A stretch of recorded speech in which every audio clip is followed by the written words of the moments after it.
Hi everyone, this is Ryan and lesson 19 of learning JavaScript. In this lesson we'll be learning about regular expressions. This is a more advanced topic, but certainly worth learning if you wish to validate input from a user. A regular expression is a special way of matching a pattern, and you can pretty much match any kind of pattern you can imagine using a regular expression. This would include things like email addresses, telephone numbers, and so on. So let's start with a div tag so we can do some output and also a link to an external script that we can create our JavaScript in. We'll have our standard onload with a anonymous function. And to begin, how do we create a regular expression? Well, a regular expression is an object in JavaScript, so you can do this by creating a variable and saying new regexp and then defining the regular expression that you want. But an easier way of doing it is just to create a regular expression in between two / characters. So I'm going to stick with using the second method. I'm also going to define a sentence just so we can use this as an example. And let's start with a very basic regular expression. I'm going to plug this into my search function that we learnt about in the previous lesson. So if we said sentence.search, it's actually a string method, but we could also use it for regular expression objects.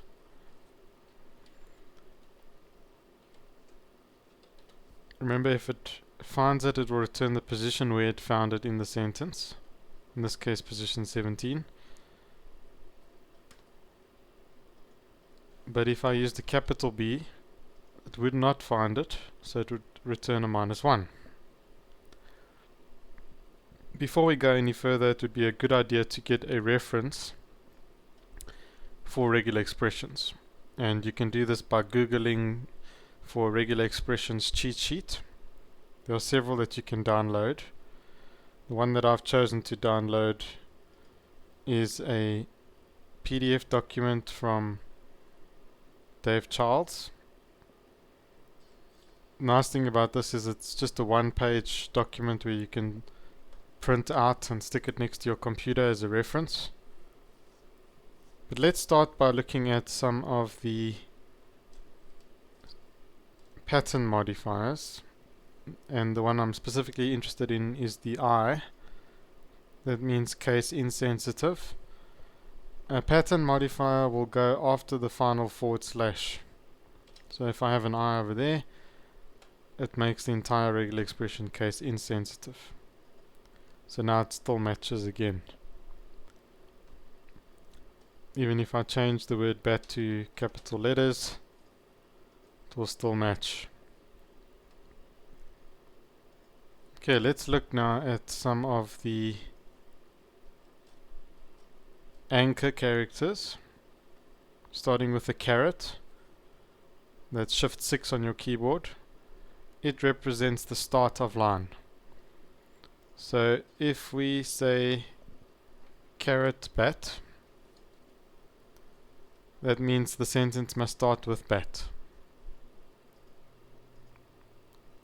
So now it doesn't match because the sentence doesn't start with bat. But if I change my sentence to be bats are cool, the sentence now starts with bat. So it comes back with a 0. It found the word bat at the beginning. Okay, in the same way we also have a $sign which can be used to represent the end of the line.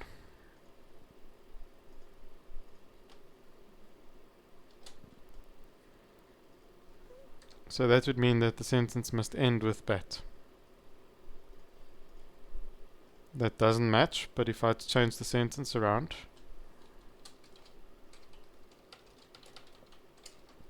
the sentence now ends with bat. So it should match. And then you can use both in combination with each other. So that means there can't be anything before the word bat and there can't be anything after the word bat. So the only thing that would actually match would be the word bat by itself. Right, then we also get the backslash lowercase b, which would represent a word boundary. So an example would be a big battle was fought in Germany. If I had to just look for the word bat within that sentence, it would find it because the word bat happens to be part of the word battle. But if I was just looking for the word bat by itself, I could do that by saying backslash b. That's a word boundary. It means the word must begin there and the word must end there. So you'd use the backslash b at the beginning of the word and the end of the word to represent only the word bat. Now it no longer matches. But if my sentence had to say a big bat was found in Germany, so now the regular expression would search only for the word bat by itself, somewhere within the sentence. And now it does match once again. So those are anchors. There are other anchors, but just showing you some of the basic ones. Let's also now look at some of the quantifiers, beginning with a asterisk, which represents 0 or more of the previous expression. So if I had an example where I said bat, and I put an asterisk after the A, this would match. The asterisk means that the previous expression must occur 0 or more times. So in this case, the A is the previous expression, and it must occur 0 or more times. So if I said a BT was found in Germany, that would still match because the A occurs 0 times in this case.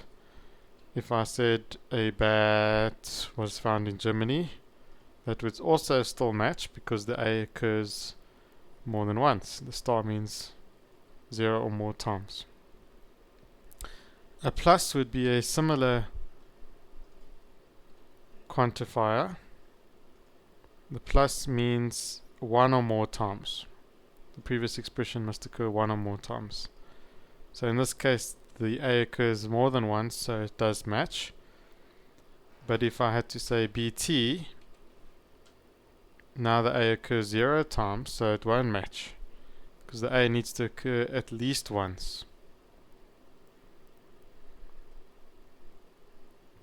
Then one of the other quantifiers we get is the question mark, which means the previous expression must occur 0 or 1 time. So if let's use a real world example, JPE question mark G. Sometimes people create a file and they call it, let's say, a JPEG image. They would save it as JPG, or some people save it as JPEG. So if I put a dollar there, it would mean it must end with JPEG or JPG. So it matches. Even if I say JPEG, it will still match. Okay. Now let's look at some of the ranges. If I use a full stop, it represents any character except for a new line character. So I could say B full stop T. I'm also going to just put in the anchors so that I'm looking only for B something T. The full stop represents any single character. That actually needs to be part of the regular expression. And then my sentence would be something like bat. That would match. I could actually put any character here and it would match. Because remember, the full stop represents any character whatsoever, including a space. Any single character. If I have more than one character, obviously it will no longer match. It has to have just one character. Remember, you can always multiply the effect of something by using a quantifier. We learnt about the quantifiers. That could be a star or a plus or a question mark. So if I had to say a full stop plus, the plus means the previous expression must occur one or more times. So that matches. In fact, I could put anything here and it would match now,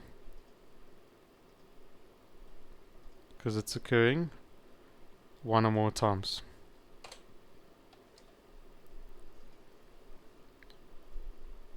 If you want, you can also use a pipe character. It's a vertical bar. That character you can get on your keyboard by using the key just above your enter key. You have to hold in shift for it. So in this example it would be the letter A or the letter B. Let's do an example. I could say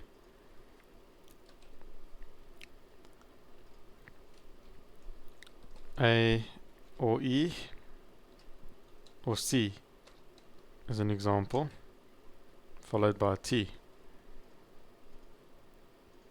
So that would match.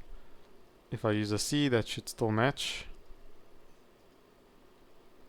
But if I use something else, like a X, that should not match. So another example of this is you could say .jpeg, flower.jpeg.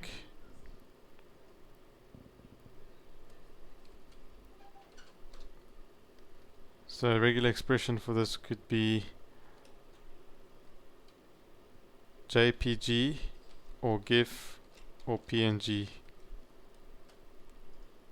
So this would be any image that can go onto a web page. If I said GIF, it would still match. But if I said something like a PDF document, it will no longer match, because I'm saying only JPG or GIF or PNG. Right, some more examples. If we use square brackets, we can represent any one of the following characters. So I could say B, A, E, I, O, U, T as an example. So that would be any three-letter word that starts with a B, ends with a T, and it must either have an A, an E, an I, an O, or a U as the second character.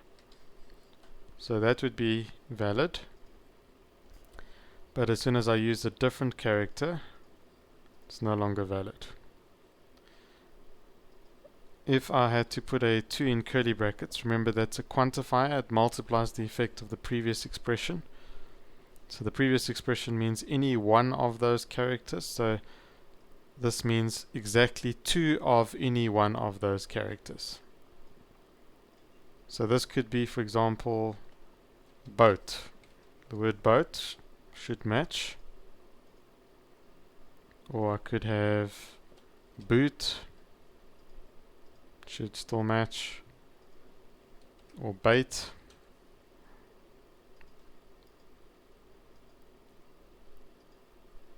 But as soon as I add another character that's not part of the list, no longer matches. You can also have a negative group of characters by using a caret inside of the square brackets. This caret is different to the caret we looked at previously.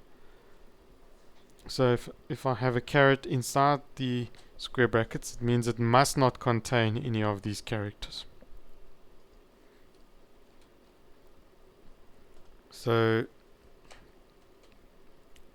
if we look at this example, it doesn't match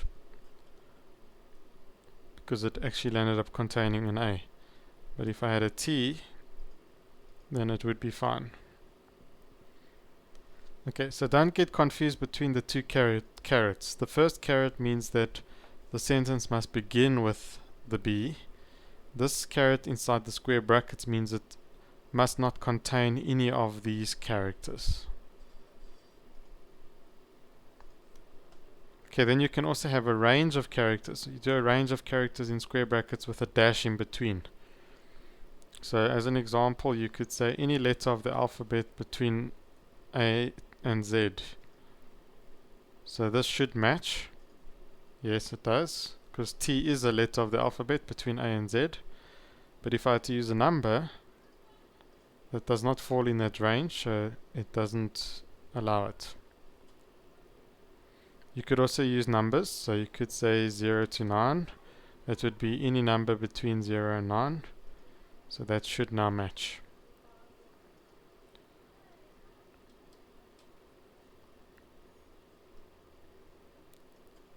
So there's some basic symbols we can use within regular expressions.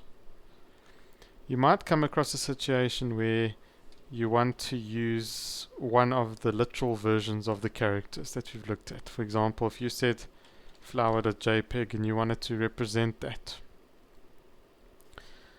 you could say any letter of the alphabet and at least one of them followed by a full stop. You see, the problem now is this full stop has another meaning in regular expressions. Remember, the full stop means any single character. I want it to mean a real full stop character. So I would need to put a backslash character in front of that full stop. This is called the escape character. It means any character to the right of that character, in this case the full stop, will be ignored from a regular expression point of view. And then I could say JPG. So here's a regular expression that represents any JPEG image that contains standard letters of the alphabet. So it matches. But as soon as I put something else in there, it no longer matches. Let's do another example. If I'm doing a website address, google.com, and I want to check for any website address, I could say it must start with HTTP, or it could have the S after the P. So the S is optional. Remember the quantifier we learned, the question mark makes the previous character optional. Then it must have a colon and a slash slash. You see the problem now. We're using a forward slash here which conflicts with the forward slash we used in the JavaScript. So we would need to use a backslash in front of each one of those forward slashes. Remember, the backslash is the escape character. It means any character to the right of that character will be ignored from a regular expression point of view. So there's a regular expression that matches any website address, or at least that starts with any HTTP colon slash slash. Even HTTPS would still work, but anything else would fail.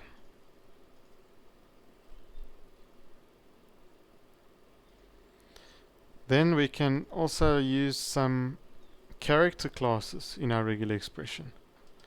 So an example would be a backslash D, which would represent a digit. So I could say, let's say I was looking for an identity number, South African identity number.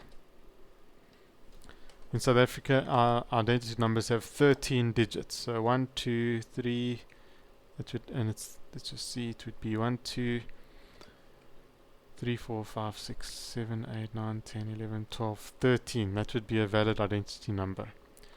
How would we represent this with a regular expression? We would say it must start with a digit. So backslash D represents any digit.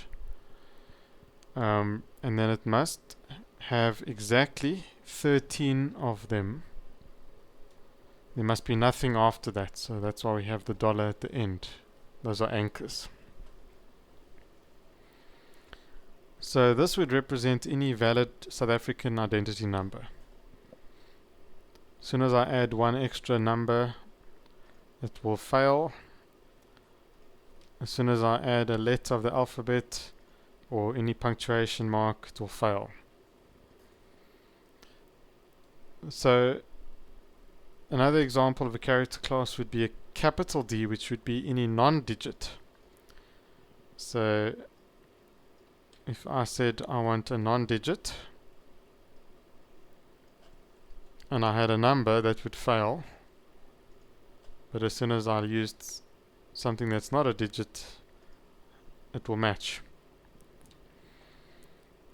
Then we also get a \s, which represents a white space character. So if I had a sentence and I wanted to match the sentence, I would say any word character, which remember is any letter of the alphabet from 0 to 9, or from A to Z, and it also represents any digit from 0 to 9, also represents an underscore character.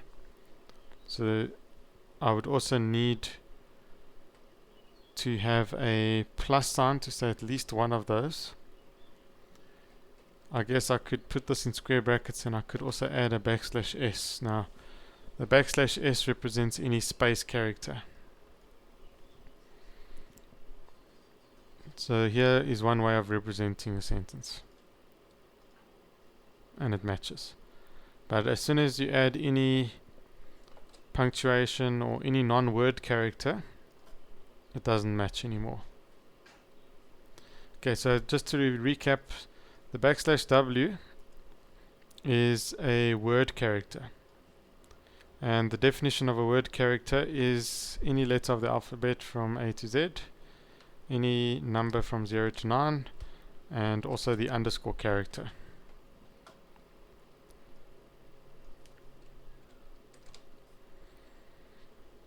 Then you also get a capital W, which is any non-word character. So anything that's not a to Z, 0 to 9, or underscore character.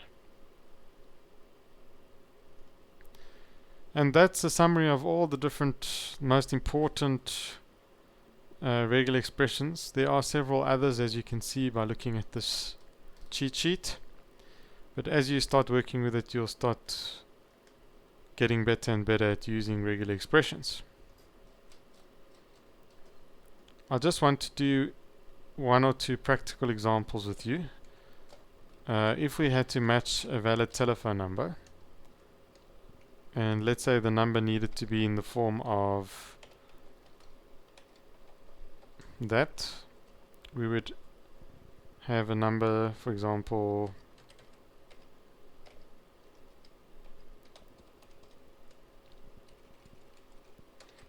that would be a valid number according to our definition of a valid number. If I had to create a regular expression to define what is a valid number, that would have to start with any digit, 3 of them, followed by a dash. Now remember, you can't just put a dash there because a dash has another meaning in a regular expression.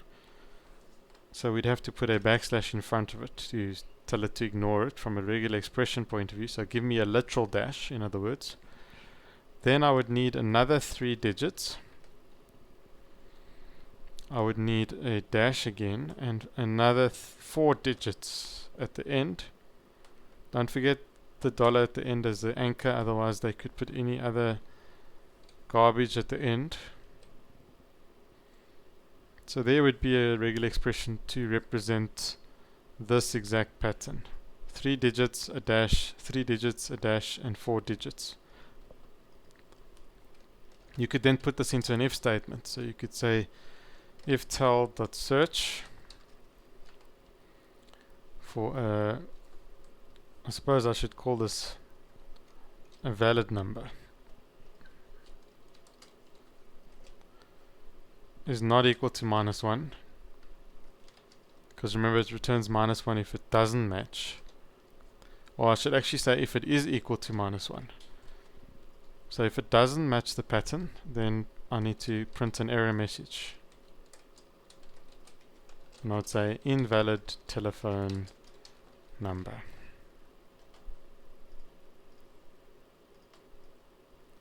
So it's not complaining, that means my number is valid. As soon as I go and deviate from this pattern,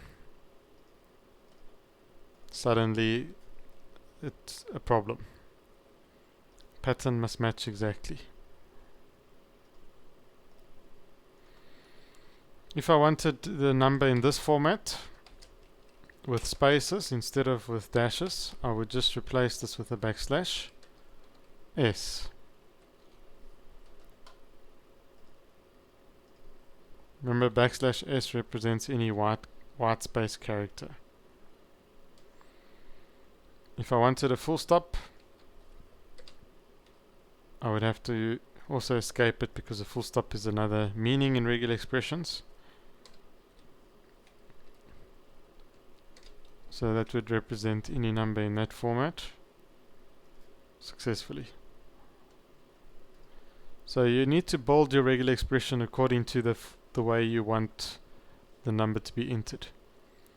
Let me quickly show you an example of a telephone number, of an email address. So an email address would be something something something at something something something .com or dot whatever. So if I had an email address, someone at somewhere, and I wanted to validate that, what is the definition of a valid email address? I would say there's many ways of doing it. I'll just show you the method that I normally use. Must start with any word character. Remember, the backslash w means any character between a and z, also any number between 0 to 9, and also the underscore character. I would also then, in addition to that, need to include a dash and a full stop character. Remember, the square brackets means any one of those characters, so I would need to multiply that effect using a quantifier. The plus means that there would need to be at least one of any one of those characters. Then I would use an @ sign, that's compulsory. After the @ sign, I would need I can't use the backslash w this time around, because the backslash w includes the underscore character, and the underscore character is not a legal character after the @ sign. So I would need to actually define a range of any letter of the alphabet, a digit, so I could either say 0 to 9 is a range, or I could just use a backslash d, and then also the full stop as well as the dash. Remember to put the backslash character in front of these characters to prevent a conflict from taking place with regular expressions. Don't forget you need the plus as well to multiply the effect. So you're saying at least one of any of those characters. And then just in terms of the last part of the email address, you need to have a compulsory full stop, at least one compulsory full stop. So we would say we want a real full stop, and then just for the last part of the domain, any letter of the alphabet, and you would need to have at least 2 letters, probably a maximum of 8 characters, because you may get an email address .biz or .info or .travel. Some of the newer subdomains coming out, .africa. In South Africa, there's a new one coming out called Johannesburg or Joburg or Cape Town. So Cape Town has at least 8 letters, so we need to cater for at least 8 letters maximum for our last part of the domain. Minimum of 2 letters. You'll never find a domain with less than 2 letters, and you'll never find a domain with numbers at the end. It's always either a country level code for the country, or say a .com or something like that. So don't forget your dollar at the end of your regular expression as your anchor, otherwise people could just put any other rubbish after this. So this is a pretty good regular expression to represent a basic email address. So we would say if email dot search valid email is equal to -1, in other words, if the pattern doesn't match, you would say invalid email address. So I have a valid email address, but as soon as I leave off the compulsory full stop, for example, it would be an invalid email address. As soon as I put in some funny punctuation marks, it would be an invalid address and so on. So this is a pretty good representation of what an email address should look like. It's not foolproof, but it's pretty good. So practice makes perfect. If you want to learn regular expressions, start using them in a real life situation. Just make sure that you test them thoroughly. Get yourself a cheat sheet that you can download as a reference. This one even has sample patterns that you can use for different things. For example, this would represent a date. This would represent a image, and so on. So there are different patterns. There's not only one way of doing it. There's sometimes many ways of representing a regular expression. And they can get quite complicated. So start simple. That would be my advice. So that ends this lesson in working with regular expressions.